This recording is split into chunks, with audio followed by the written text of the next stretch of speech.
right. Good evening, everyone. My name is Terry O'Keefe. I'm in the chair tonight for our regular Committee of the Whole meeting this Monday, June 3rd. And I'd like to introduce my colleagues. To my left, Councillor Novak, Mayor McNeil-Smith, Councillor Rintoul, and on my right, Councillor Duck, Councillor Duncan, and Councillor Garnett. And I'd like to acknowledge that we are on the lands of the Wasanich people who have lived on these lands for millennia, and I'm grateful for their good stewardship of these lands and waters, and that allow all of us to live, work, and play here today. We'll move to the agenda, and I'll ask committee if there's any adjustments. If not, I'll entertain a motion to approve the agenda. So moved. Okay, and second, all in favor? And that's carried. We'll move now to public participation. And just a reminder, with Committee of the Whole, public participation is limited to items that are on the agenda. So tonight that would be for the Mary Winspear Centre and for boat trailer parking on Weiler Avenue. And we've allocated a maximum of 20 minutes.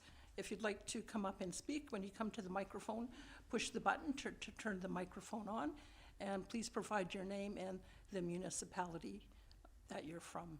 So I'll call the first time if there's anyone who would like to speak as part of public participation.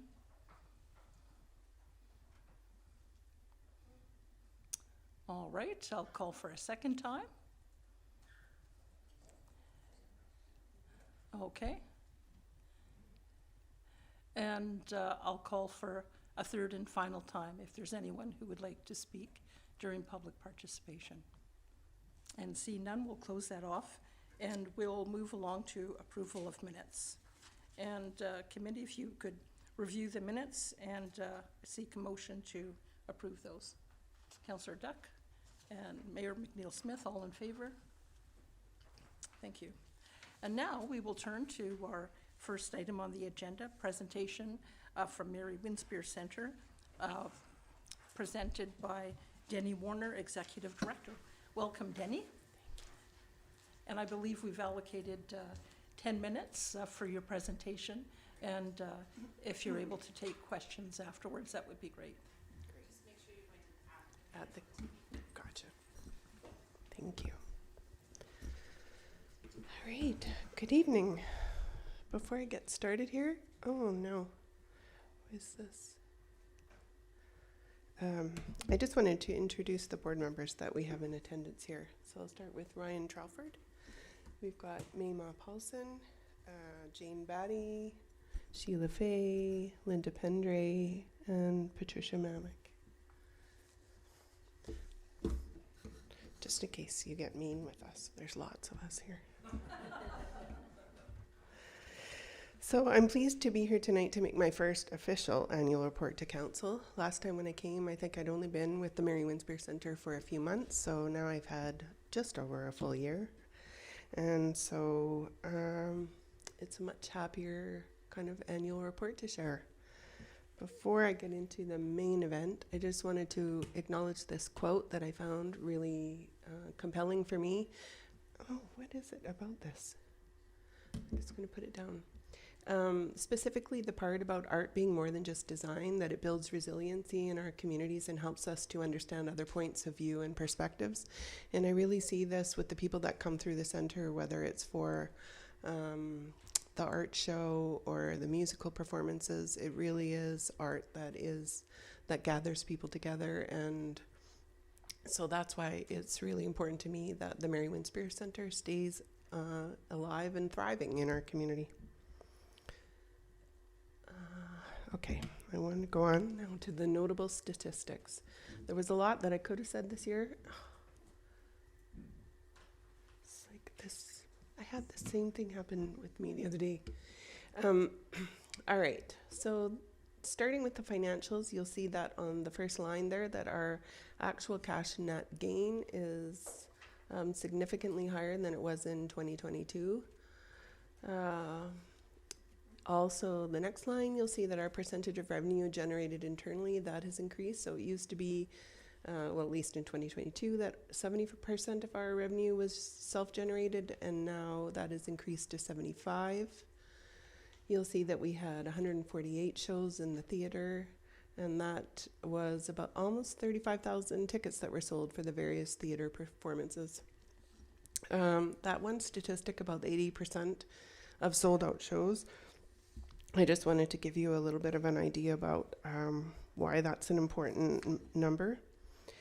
If you compare that to any of the other theaters, the next highest theater to us is the Art Spring Theater on Salt Spring, and their sellout rate is 54%. And then the next theater is the Tidemark in Calma River, and their sellout rate is 46%. So you can see that our statistics for that's a really important one. And then we were kind of tracking how our clients sort of fell, whether they were commercial or nonprofit. And so you'll see there for the theater that 26% of them were nonprofit. But if you go to the bottom line there, you'll see that for our client services, for the room rentals and all our other events, that number is significantly higher at 80%. The other number that was really important was about the number of volunteer hours. So you'll see that was 4,200 hours that we tracked for the year of 2023. And so if you did a little bit of math, so what minimum wage was in 2023, that represented about $72,600 of volunteer hours that were donated to the organization. And that is actually excluding the board members. So that's just the people that work front of house. So I thought that was a pretty significant number. And I just wanted to say too that when you look at the number of sold out shows that we've had, the 73,000 visitors that came through the building for the client services side, the one benefit that we haven't really been able to attach a dollar amount to, but we know is significant, is the economic boost that the community enjoys from all of the events that we host. So when you think about the number of people who would have gone out for a meal in a restaurant before a show, the guests that stayed and ate and shopped that were here for the multiple weddings, 11 conferences, 5 dance competitions, 9 craft fairs, and several other major one-off events, that contribution to the community is difficult to quantify, but it is huge.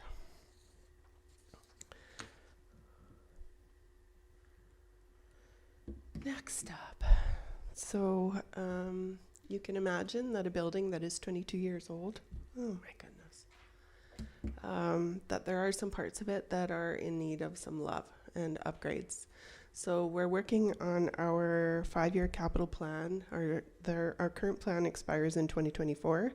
So we're really busy right now assessing our fixed assets to determine what is due to replace and what needs to be included in our new 5-year plan.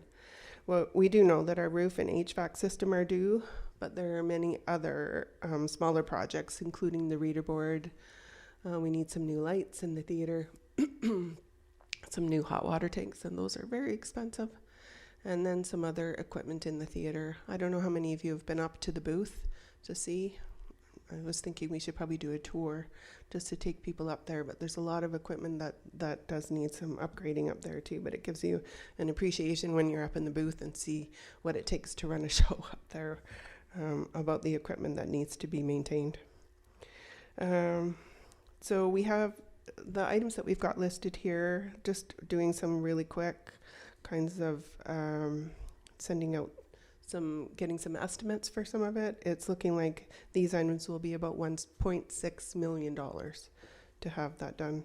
And so at the end of 2023, we had approximately $378,000 in our capital improvement fund. So it's clear we'll have to do some fundraising and look at some grants for some of those other bigger projects. I did want to mention too, just at the top actually, about our charitable status, because I know that's one of the things that people are going to be interested in. So we did submit our application for the Mary Winspear Center Foundation, and there has been some movement. We were told that it would take about 6 months for that application to be looked at, and so just 2 weeks ago, I think it did change from being received to being under review. So I guess that's promising. And I do know that Elizabeth May's office has been working to try and get some support to have that looked at soon. And then fairly soon, we're hoping that the Memorial Park Society application will be able to go in, and then we'll be back on track.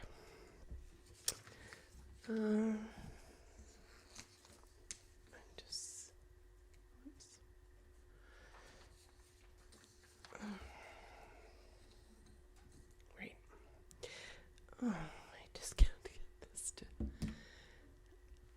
This is just a small sample of some of the groups that continue to meet at our center, but it's always heartwarming for us to see the various groups that come through. I'm sure many of you have attended different events there, the art show, those kinds of things. And there had been some concern that maybe we were moving away from having the nonprofits in the community meet at our center, but I just wanted to make sure that I made people feel comfortable that we're still actually opening our doors and welcoming in those groups, and that we do have two different rates, so that we do offer the nonprofit funding, or sorry, the nonprofit rate for rentals in the building. And I think that's about all I had. If there were any questions. Councillor Rintoul, I'll go to you first. Thank you, Chair, and thank you, Denny, for your presentation. I wasn't in attendance at your AGM. I know Councillor Duck was there, and I haven't reported out on those findings in anticipation of your visit this evening. So thank you for being before Council and providing us the update.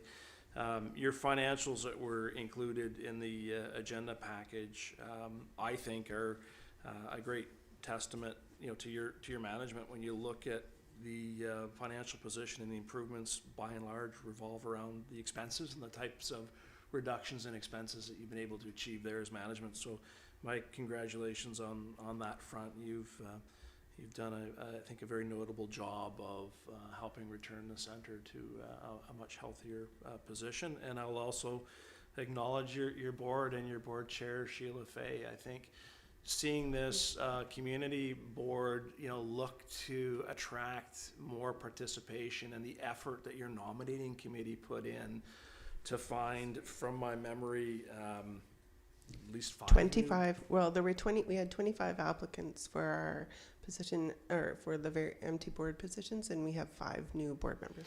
And I think it's unprecedented that you would have had that many candidates for the Yes. board, and so the process you went through, I think is very important, and appreciation on behalf of the town for those efforts, I think, to bring forward some fantastic candidates. And I had the chance to meet your new board members at the most recent meeting, and I think you've got a great group around that table, coupled with some experienced board members, so that you're well poised to move the center forward. And my thanks to those volunteers in the community who are participating on the board.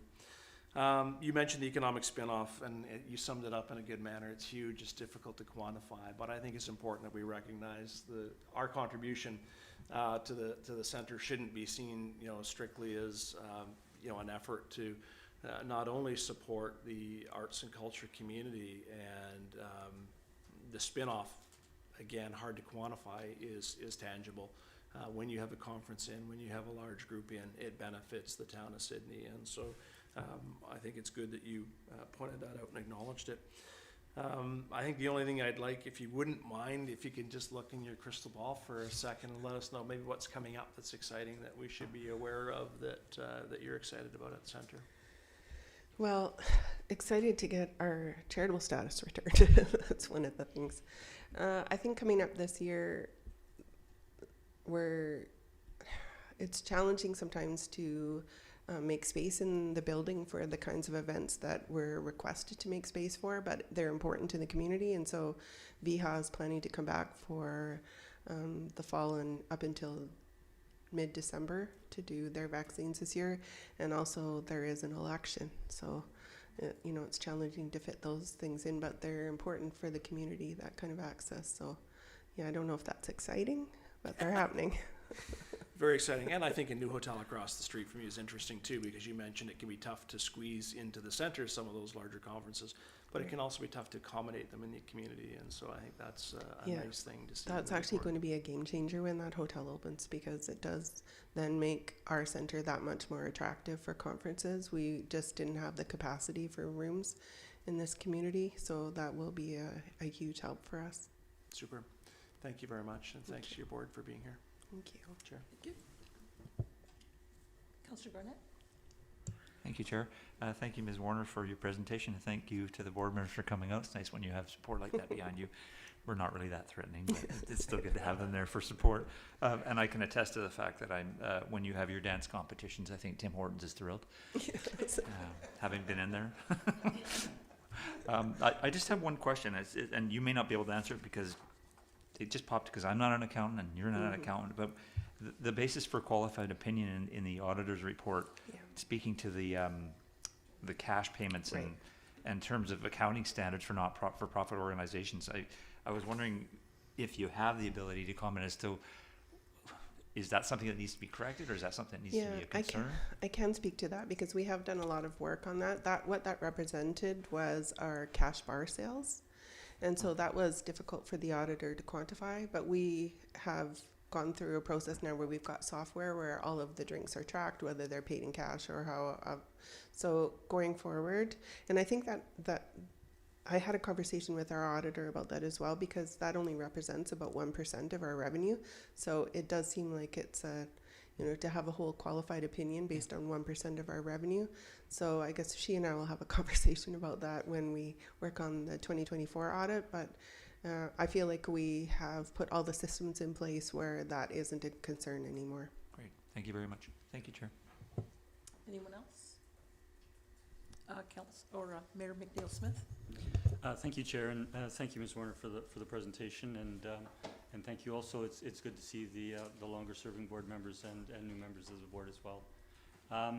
Just three things to touch on. One is another positive, and in addition to all the positives that Councillor O'Toole touched on, as much of a beehive as the Mary Winspear Centre is itself, I think it should be noted that the Memorial Park Society, with its long-term lease with the Peninsula Soccer Association and with the school board, we've seen two recreation facilities significantly upgraded. And I think it's a testament to the long-standing relationships you've had with both those organizations that actually help facilitate, the new turf fields at the soccer and the new track, which I just hear such positives throughout the community, throughout the peninsula, for having those facilities. So thank you to yourself, to management, and to the board for being able to help facilitate those improvements in our community. Two general questions, and I don't anticipate detailed answers or any numbers, but in a general sense, how busy is the centre today as it compared to pre-pandemic? Busier.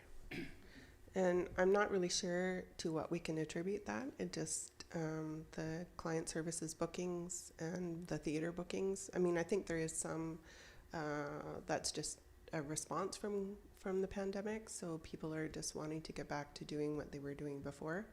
But it definitely is a busier place than it was prior to the pandemic. Well, that's great, and congratulations on being able to ramp back up again. My last question is, over different times in the past, expansion has been discussed, kicked around a bit, and when I saw the figure, the very positive figure of 80% of the shows selling out, and I know the utilization of the Charlie White Theatre and the Bodine Hall have only continued to increase over the year, apart from the disruption of the pandemic. Has there been any discussion? When you see 80% of shows selling out, you start to think, well, could we, if we had another 100 seats, which was, blue skied in the past, has there been any discussion? We haven't talked about that as a board or even as a staff recently, but it certainly is clear from the people that we talk to about the shows that there is even, so we're in a niche kind of with the 310 seat capacity that we have, but even between that and say what the Royal can seat, that's sort of a sweet spot for us and for the community. And so there is a lot of room really for us to grow if we ever could do that kind of fundraising. And I think there was when the building was planned and the theater was planned, there was some thought given to how it might grow in the future. So I think it's doable. I don't know if that will happen, as, you know, in my tenure, maybe. That's great. Well, thank you again for the presentation tonight. Thank you, Thank Chair. you. Okay. Anyone else? All right, I have a couple. Okay. So first of all, it's really exciting that 80% sold out shows. Do you keep any statistics on where people come from? So do you have a sense of how many people are within our core community here and how many are further afield? I do have those stats, and I think it's really useful for us, especially when we're looking at doing our marketing. But probably, I think it's more than half comes from the Victoria Langford, kind of in even further up island. And then there is a pretty loyal following that comes from Sydney and North Saanich. I think there was about, if I remember correctly, about 6,000 of the tickets were from Sydney North Saanich.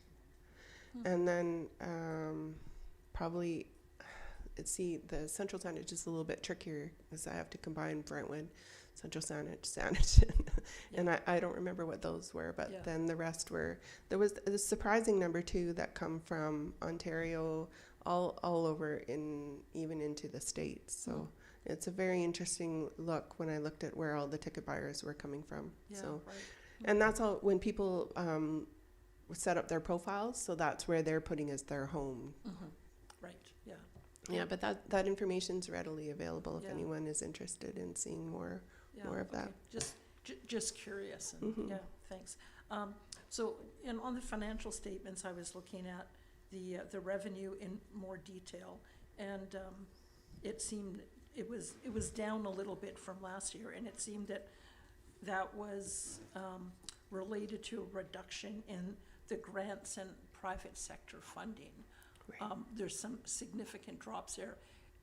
Is that due to the loss of charitable status, that there's been less private funding and grants coming in because of the loss of charitable status? Those particular grants that we had for those years were not, they were for organizations that were nonprofit, but not necessarily charitable status ones. Okay. But they were for, related to bringing organizations back up to like post-pandemic kind of, so that was Okay. specific to that funding, and it was Factor Canada that provided that funding. So it was more geared for providing artists a place to play, so that funding Okay. just doesn't happen to be available anymore. Right, okay, good, thank you Yeah. for that. All right, if there's nothing else from colleagues, thank you very much for being here tonight. Thank you.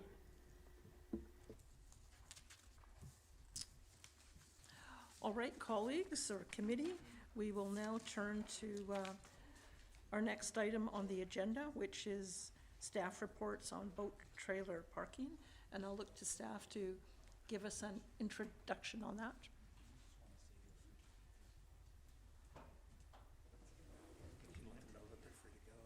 Oh, yes, and of course you're free to go. If you don't want to hang around to listen to all the details about boat trailer parking.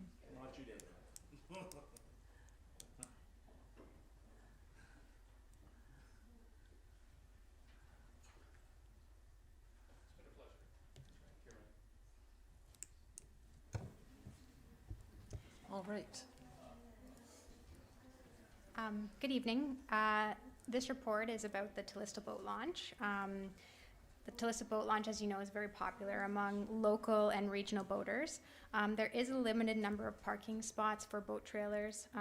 There's a total of 39, approximately, based on the length of the truck and trailer, 39 spots that are dedicated to boat trailer parking, and then some other locations that are either temporary or available just on Saturdays and Sundays, or for overflow that just aren't signed as no boat trailer parking yet. As you're aware, the Cedarwood site is up for redevelopment, and when it is redeveloped, it will become townhouses and mixed-use apartment dwellings. So the frontage of where the existing boat trailer parking on Weiler Avenue will change significantly. So as they're getting into the design, their offsite design for that development, we are looking for some direction on what to do with the use of the on-street parking for Weiler Avenue. At this time, Weiler Avenue accommodates approximately 10 trucks with boat trailers. If the development was to be, or the frontage was to be developed as normal in Sydney, there would be bump outs and boulevard trees, and the standard is quite different than what's required for boat trailer parking, which is why we're coming to you now. It's unlikely this will impact anything this summer. At this point, we're not sure if next summer either, but in future years, this will definitely impact users of either the boat trailer or the mixed use, depending on what the decision is. So in the past, there were complaints around boat trailer parking in front of residential neighborhoods, which is why some no boat trailer parkings went up around Sydney. But that has created a loss of boat trailer parking over time. There was other overflows that were available previously on the old public works site. There was other locations where people used to park boat trailers, which aren't allowed anymore. So over time, we have been decreasing the number of available spaces overall for boat trailer parking. So really, this is a open discussion for council. We'd like to get your direction on how to move forward. We can't not have direction because the developer is moving forward with frontage designs for the Cedarwood site. And I'm here to answer any questions if you have any. There's lots of additional detail in the report, which I won't get into all of it, but if you do have questions, we're here to answer any. Great, thank you, Ms. Clary. And committee, questions? Councillor Duncan? Yeah, thank you. Just looking at the potential recommendations for council consideration, is number 3 worded correctly? Does it really mean on the south side of Weiler? Because I thought the north side was the part that's not being developed currently, and then the south side is the side that's going to be developed. Is that reversed? No, the intention of that is to retain the boat trailer parking where it currently is. Oh, okay. And not allow it where it's not currently permitted on the north side of Weiler. Okay, so basically that number 3 is like status quo. Status quo, however, there will be an additional driveway added on Weiler Avenue, so it'll be a loss of approximately two spaces, yeah. Okay, thank you. Councillor Novick? Thank you, Madam Chair. There isn't a lot of information in the report about the demographics of the boat trailer owners. And I'm just wondering if perhaps there might be an opportunity to address this, and this is a question rather than a comment, but has any thought been given to separating the cost of the launch and the parking? And the reason I say that is that there are a lot of people who may be parking in those areas because it's included with the launch pass. It's convenient.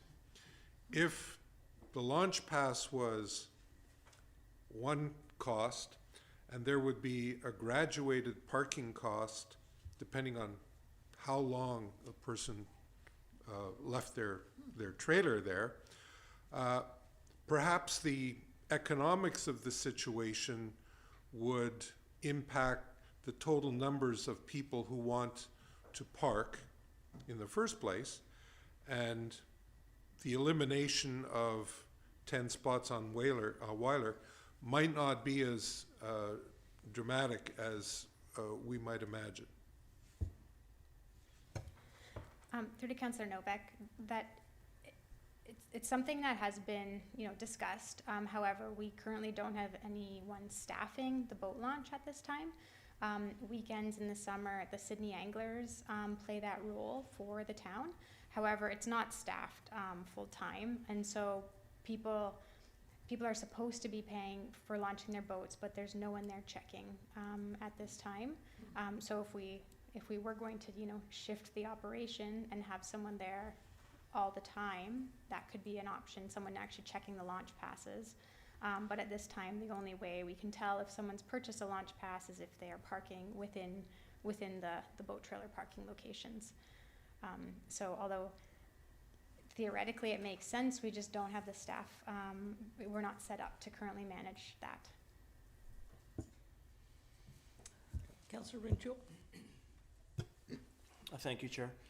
The report does touch on this, Ms. Clary, but whether it's you or someone else from staff, I think if I were watching this from home and I were gonna sort of armchair quarterback a solution, it would be throw open the gates at the ferry terminal and allow people to park in there. So if I'm sitting at home and I'm thinking that, you know, there's lots of room in there, you can add some vehicles. So let's explain to committee and to people at home the pros and cons of that as a part of this discussion, because I think it's almost an elephant in the room. Thank you. Through the chair to Councillor Rintoul, the smallest cost component of that is making some improvements to allow for that in a way that's efficient. The bigger cost implication is that Washington State Ferries pays a lease, a rental fee there. They would not let us use it for Town of Sydney public purposes without a significant reduction in that rent revenue.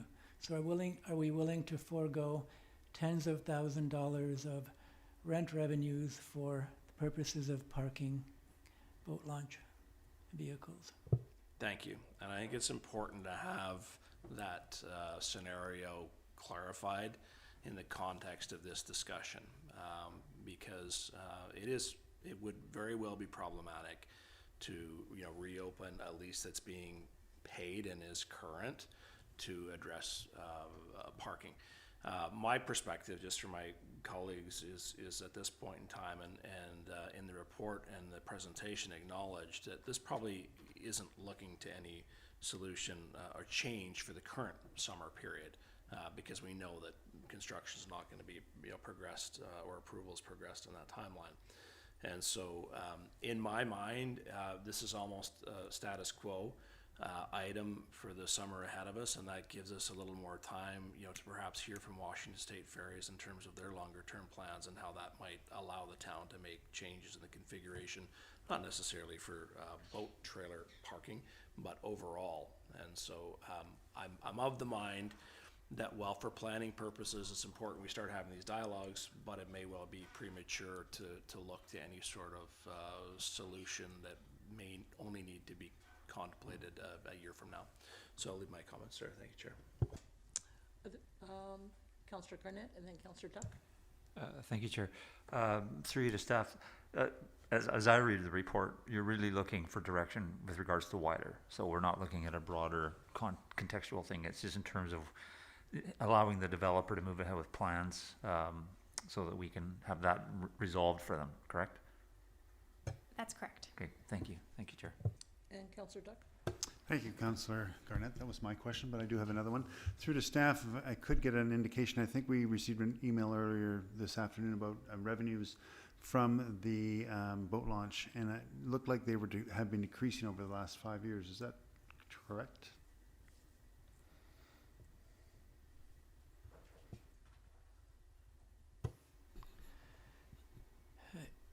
It does fluctuate from year to year. They have been increasing a little bit because we raised the fees, and there's just more activity the last couple of years. Thank you. Mayor McNeil-Smith. Thank you. Thank you for, through you, Chair, to staff, thank you for touching on the possible time that parking would be continued to be allowed on Weiler, adjacent to Cedarwood on the north side. Construction will commence at some point. Does staff have a fairly good indication that there will be no interruption this year, and there's a possibility of an interruption once construction starts at the site? Through the chair to the mayor, so the development permit that council recently approved is valid for 2 years.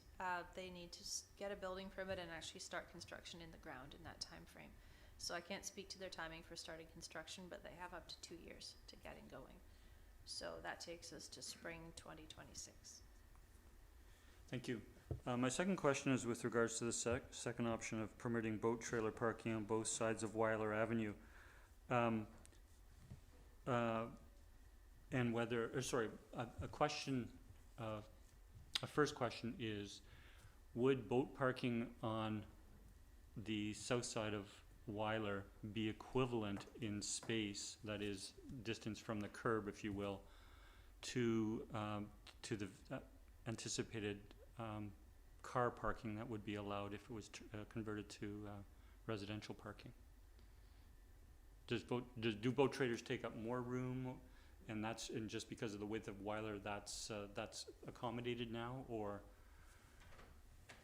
I don't know if that's been considered, but. Sorry, are you saying like the actual width of the boat trailer versus the width of a standard sized car? So where the curb is today, if a boat trailer is there, I realize they can fit within a lane, but is with the anticipated design of residential parking, if that was to be the decision of council to not have boat trailer parking, would it basically take the same space? Or would it take more space because of bump outs or for whatever other reason? So we would ensure that the lane widths were wide enough for cars to travel down Weiler as well as the parking bays. The main difference is the bump outs of the bump outs will make it more challenging for boat trailers to park, and it will also reduce the number of boat trailers that can park. Weiler, as it stands, is fairly wide, and we would most likely keep it wide because the north side is not developing at this time. It's just the south side that's developing. So it's not necessarily the width of the street that will be impacted. It's the design with the bump outs that is more impactful for boat trailers. Okay, so the answer to that really wasn't necessarily from my next question, but in considering boat parking on the north side, there was a question from a council member through to staff, and we received the answer. And we appreciate that because of the number of driveways on that side and the street access, it would be less at any rate. But in terms of width of the street, is it feasible to have parking on the north side if there's residential parking on the and/or boat parking on the south side? Through to Mayor, and it will impact the design of the street. So really, as Weiler stands now, it is wide enough to accommodate boat trailer parking on both sides. So yeah. Okay. And so we have not permitted boat parking on the north side as an accommodation to the residences and their residential parking, whether they have visitors or what have you. That's correct. Okay. Thank you, Chair. I have one question in regards to if council were to say no to boat trailer parking on Weiler. My understanding is we have probably this season at least, so we have a bit of time to perhaps look at alternate solutions. And as Councillor Rentoul has mentioned, we're not sure what's going to happen with the Anacortes Ferry, how that might impact things. Might we also be able to consider maybe a community engagement process to get some feedback from the Sydney anglers? I understand there's commercial businesses that use that, and maybe to at least get their input if we have the time to come up with some other options maybe that we haven't thought of, or at least get a little bit more information about the use of that, so that would better inform our decisions for the future. Through to the chair, we do have a communication with the Sydney anglers. We're aware that certain weekends in the summer, the number of boat trailers coming to Sydney to use our launch exceeds the number of available parking spaces.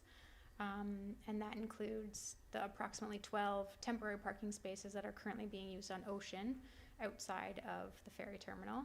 So if the ferry were to come back into operation, those would be no longer available. So, I mean, we're already aware that there are definitely times where the demand exceeds the supply.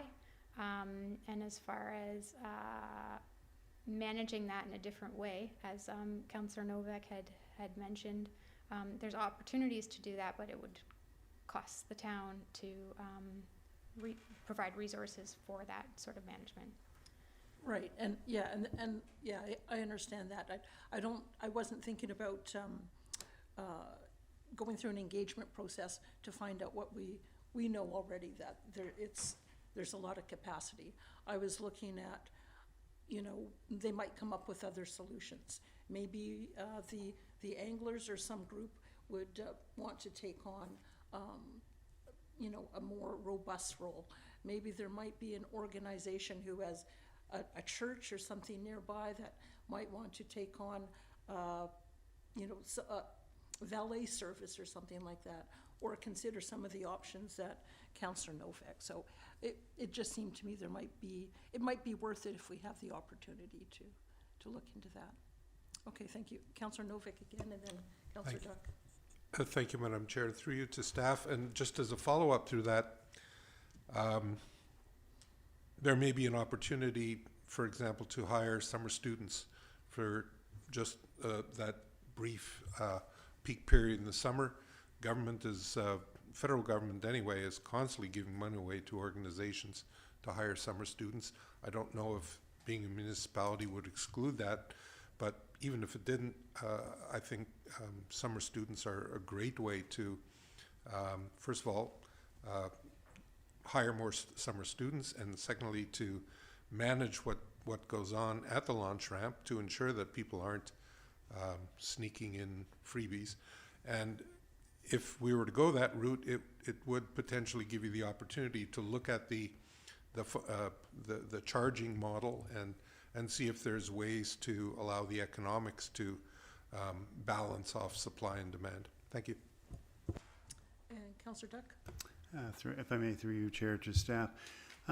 What is the requirement or the responsibility of the town to manage parking for the boat launch? I understand we have a responsibility in managing the boat launch and giving launch permits and that sort of thing, but do we have a responsibility beyond that for parking outside of the boat launch area?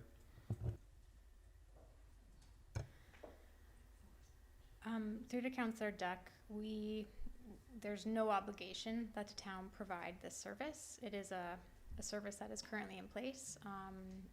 So reducing the number of spaces essentially reduces the level of service for that existing asset.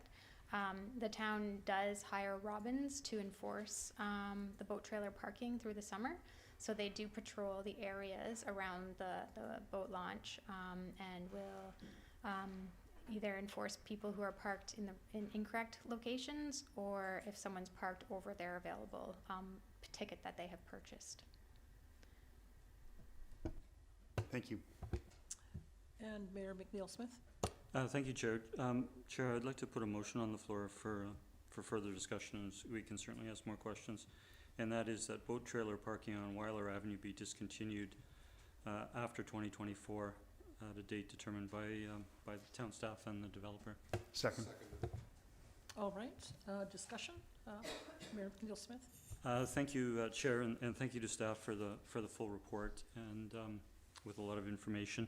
I think we're fortunate in the circumstances we have today that there is additional boat parking. What has been the regular parking for boat trailers at Tallista Park and at Iroquois Park and on Weiler has been, we've had additional parking now on Ocean adjacent to the Sydney Ferry Terminal. That the town is permitting boat parking on 8th Avenue adjacent to the town yard, and on a first come first served basis on weekends on the gravel part of Ocean adjacent to the soccer pitch. So while that parking of 10 spaces will be missed, I think given we have the town has made the decision not to permit boat parking on the north side of Weiler in accommodation for the residents that are there, that once the townhouses are built as part of the Cedarwood development on the south side, that we would extend the same considerations to the residents on that side of the street. And we are fortunate to have at least a year to consider other options going forward. Thank you, Chair. Councillor Duck? Thank you. Yes, I concur with what the mayor's had said there. And I am aware in discussion with people that the developer has offered has revamped the hotel to provide accommodations on a short-term basis. There are one-year fixed terms. So with that in mind, I think the developer has full intent of actioning development with a year out. So yes, as the mayor's indicated, 2024 is our window to continue that, and then going forward, the developer will know that we have the intent to provide this. This is going to be a new residential area, and I think that's important that we recognize the people who will be living there, that they do live in a residential area and are able to access all that a residential street offers. Thank you. And Councillor Garnett? Thank you, Chair. I'll support the recommendation. I took the time this weekend to go back, go to the area, of course, but also to look at the plans from the developer, landscape, architectural plans, staff reports, and if you look at the diagrams, what they're proposing there, it's unique, and it'll be creative and provide a nice look to the community. The bump outs are important for multiple reasons. One, for the trees that will provide boulevard trees because the hedge is going to be gone. That's an important addition. And the traffic calming measures as well, because we're adding 97 units and we're adding vehicles. So I think it's important to have those measures to slow traffic down, specifically when you consider that cyclists will go up that street to the Lockside Trail adjacent to the Pat Bay Highway. So for those reasons, and for the ones that were spoken to previously, I think it's the right thing to do. And it also, just thinking about it now, that the trees will soften the look of the development for the people living across the street, and it will make a big difference to them as well. Thank you, Chair. Thank you. Councillor Novick, and then Councillor Duncan. Thank you, Madam Chair. I live in the area. I come down Weiler Street either on foot or by vehicle at least once a day. Been doing so for a couple of years, and to be quite honest, I think the number of days I see the Weiler boat trailer area full, I can count on the fingers of one hand. There may be a few other days where I see one, sometimes two trailers. And that leads me to believe that the loss of that space is not going to be an overwhelming problem for the boaters in the area. I think once we've done that, and once we adjust to that, even if there is an increase in the usage, it will maybe force us to look at other ways of managing the permitting, whether for parking or for launching, to address the reality of what's happening in Sydney. We're becoming denser. It's going to become more difficult to accommodate recreational vehicles, equipment within the city limits. I don't think there's a lot we can do to forestall that. So we'll have to deal with it. But that being said, I'm in support of this. I don't think there's any other way to deal with it. I think the people who'll be living on Weiler, if they're townhouses, they will have frontage on Weiler. They're entitled to have reasonable access to their places from the street without having to wade through boat trailers. Thank you. Thank you, Councillor Novick, and Councillor Duncan. Yeah, thank you. This is a difficult one. I like that the staff gave us very clear instructions about limiting our discussion for a good reason. I will vote for this motion, but I do have a motion arising because I think this it's difficult because on the one hand, we don't have a duty as a town to accommodate, and it's recreational, which means that in some ways this is just people's very expensive, very space requiring hobby. On the other hand, you know, this is the land of the saltwater people. I grew up on the island right down the street from a guy whose name, as far as I know, was Lucky Jig, and he claims he invented it, but it could have just been something he told the neighborhood kids. Anyway, obviously he was a halibut fisherman, and I know that all the guys there fished, and they shared the fish amongst the people in the neighborhood. And I think that we kind of probably need to have a conversation about, you know, equity and access to our marine resources if we're going to be focusing on being a blue economy and continuing to be a saltwater people culture, and making sure that we have access both for the motorized boats and the kayaks, and that we kind of share this amongst the surrounding regions. And so while we can't do anything about that specifically with Weiler today, I think this brings up kind of a central conflict about the priorities that we're gonna have as communities going forward and as we grow. So hopefully we can have a discussion of my motion arising later. Thanks. Thank you, Councillor Duncan. Anything else? All right, all in favor of the motion? And that carries unanimously. Councillor Duncan, did you have a motion arising? Yeah, thank you.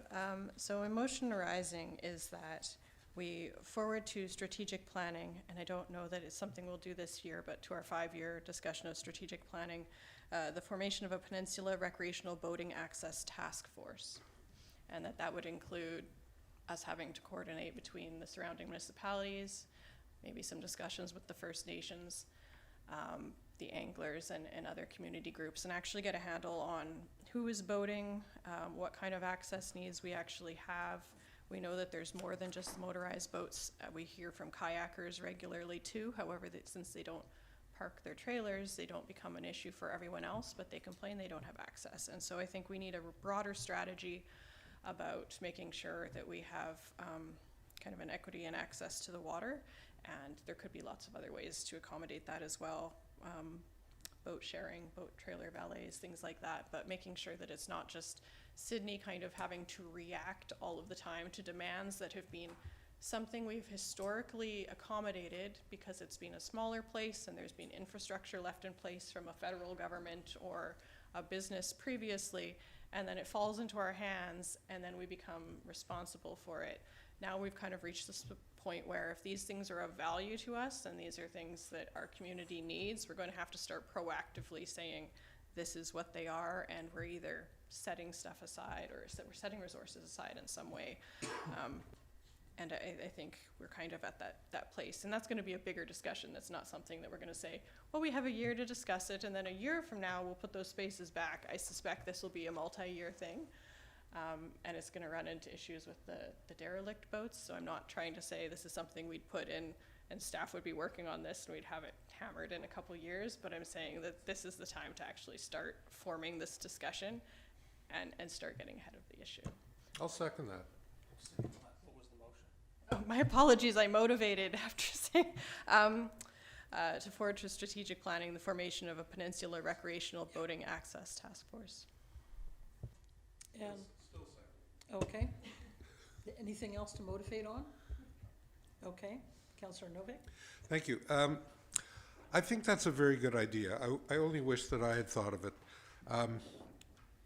I've been a boater all my life, and one of the reasons people move to places like Sydney and the Saanich Peninsula is for the boating opportunities.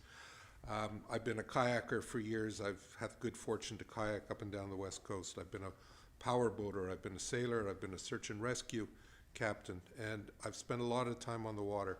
I think if we're talking about moving towards a blue economy, at the very least, there should be some kind of a discussion group to understand what the public wants and needs, and also for them to understand what some of the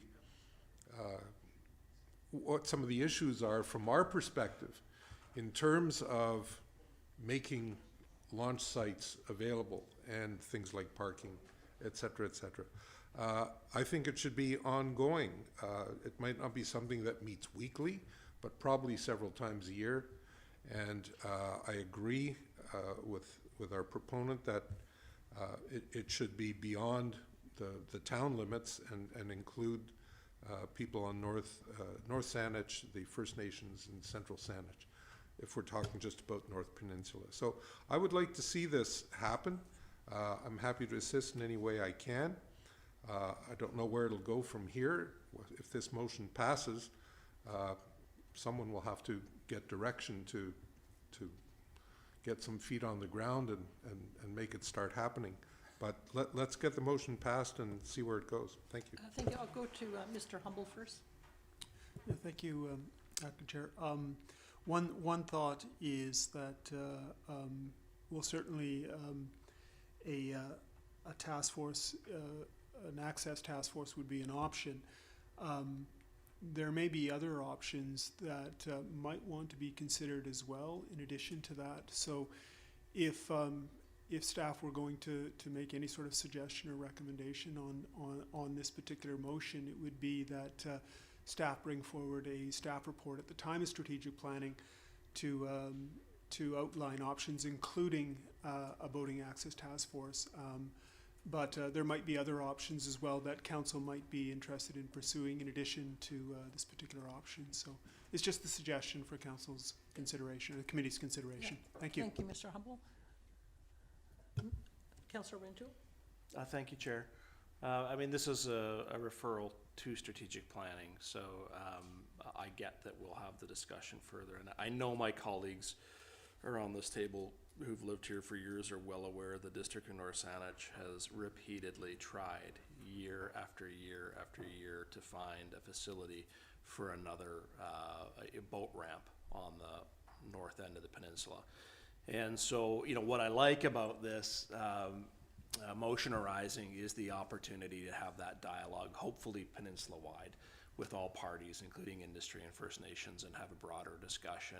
And so I'll support the motion to refer to a strategic planning process. There'll be a lot of decisions to be made, I think, at that junction. Thank you, Chair. Councillor Duncan? Well, I'm just going back to staff's recommendation and wondering whether I should modify the way the motion is phrased to match what he's suggested, or if we can kind of, okay. So I guess it would be to refer to have staff bring forward a report to strategic planning on a peninsula recreation boating access, or on options for peninsula recreation boating access, and then hopefully. Can I make a suggestion? Of course. Because part of what we talked about was access to water in the blue economy, which involves businesses and the commercial aspect. And so your motion was focusing only on the recreational aspect. Mm-hmm. So would you consider broadening that to include, or remove the recreational aspect and consider a broader, to allow for a more broader discussion? I'm worried of making it so broad that it ends up, I feel like the recreational is the one that, sure, I guess if it's going to staff a report and then maybe what they find, because I'm thinking the commercial access is maybe less, we don't hear from it because it tends to be a private issue with usually dock space access, and those boats are usually bigger and they're in the water, where the fishermen have their boats, you know, at their place, and they have their private launches. So I feel like it's not something as much within the town and municipal and government purview, whereas the recreational seems to be something that lands in our bucket a lot, and constraining that might be wiser. But I suppose, I don't know if staff, they've heard our discussion, so maybe it's just something that ends up in the report that is kind of like why we would limit it to commercial, or scope it out, or if it needs to be scoped in. What I would just add for your consideration is one of the things I hear most at Sydney Breakfast Club and other organizations involved in the blue economy is having access for small craft at Tallista. So it's not just fishermen, it's not just marinas. So, All right, as a friendly amendment to strike the word recreational. Motion. okay. Accept that. Yeah. And that, okay. Any further? Can I hear the motion again, please? That staff bring forward a report to strategic planning on options for Peninsula Boating Access Task Force. Mr. Humble? Yeah, so again, my view was that not limit it to a task force, but that there's potentially other options, mechanisms to potentially look to address some of the boat launch, recreational, or even private commercial sort of challenges associated with the boat launch. And I guess that was my view, is that while a task force is a great idea, there might be other mechanisms and other ways that we could look to address this, and staff would just bring a report with those options. Yeah, I think when I read it the second time, I removed task force from the end, so we can just strike task force for peninsula boating access. Okay. Are we clear now, committee, on, one more time? Ms. Morton? That staff bring forward a report to strategic planning on options for peninsula boating access. Councillor Garnett? Thank you, Chair. So this seems like a totally different issue than what we were initially discussing. So we were talking about boat trailer parking in our community, and this seems like something that's, I would say, is separate. So I don't know if it's really a motion arising from this, because it's not really what we were, that's where I'm having trouble connecting it to. We were talking about boat parking in our community, boat trailer parking in our community. Now we've gone into peninsula-wide access, and I just feel like that's not where we started. Point of order, Chair. Go ahead. Appreciate the point being raised, but it's really at the discretion of the chair with input from the staff as to whether or not it's a motion arising or should be read in as a notice of motion.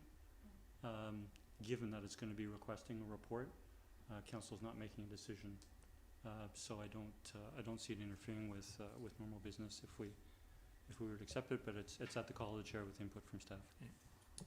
I think it's reasonable as a motion arising out of our previous discussion. We know that boat trailer parking, although we've dealt with the issue of Weiler, we know that it's going to come up again, so it seems prudent to make provision to have that discussion in the future. So I'll let the motion stand. And if there's no discussion, all in favor? All opposed? Councillor Garnett opposed. Thank you, committee. And that concludes our business for Committee of the Whole for this evening. I'll seek a motion to adjourn. So moved. And second, thank you, we are adjourned. I would like to call our special council meeting to order at 7:02 and look for a mover and seconder to approve our agenda. Moved by Councillor Duck, seconded by Councillor Novick. All in favor? The motion carries. I'll turn to Councillor Garnett, please, to read our motion to go in camera. Thank you, Chair. I'll move that it is in the opinion of council that the public interest requires that persons other than members of the council and officers be excluded from the meeting to consider confidential matters regarding the acquisition, disposition, or expropriation of land or improvements pursuant to section 90.1E of the Community Charter, and that council continue the meeting in closed session. Thank you, Councillor, and a seconder by Councillor Duck. All in favor? That motion carries, and a motion to adjourn. Mover and seconder, moved by Councillor Duck, seconded by Councillor Novick. All in favor? We are adjourned. Thank you. Take 5. What is it here?